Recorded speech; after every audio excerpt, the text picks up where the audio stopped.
think expressive individualism is a problem that predated smartphone technology and social media, but it has been totally exacerbated by these technologies because social media in particular is nothing if not a platform for your public display of your expressive self, your authentic self. It dangles that kind of I could be a celebrity kind of dream in front of all of us, right? It basically says you too can be famous and you too deserve to be seen and kind of known by the masses, just like, celebrities are.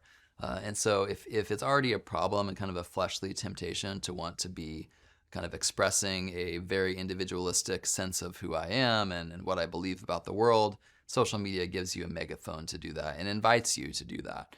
And it's interesting that the influencer has become kind of the most desirable profession for like Gen Alpha.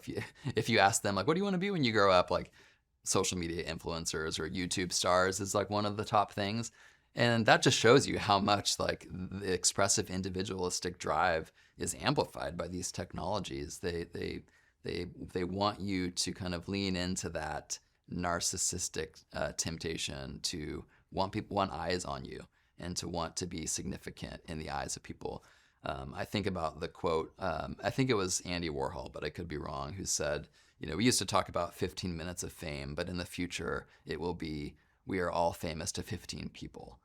And I think that's what social media is doing, right? Everyone thinks that they're going to become a breakout star, but most of us, if we're honest, are only ever famous to a small group of people. And that's life online. But even to a small group of people, it kind of leads you to kind of make choices and to live your life publicly in a way that is maybe pitched as authentic, but is actually inauthentic because you end up doing things and saying things that your audience, it's weird that we even talk about that your audience wants to hear.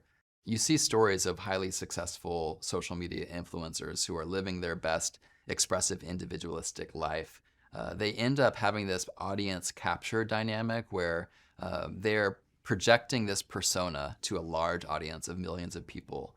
And what ends up happening is the audience comes to expect a certain sort of person to show up on camera, a certain sort of content, right?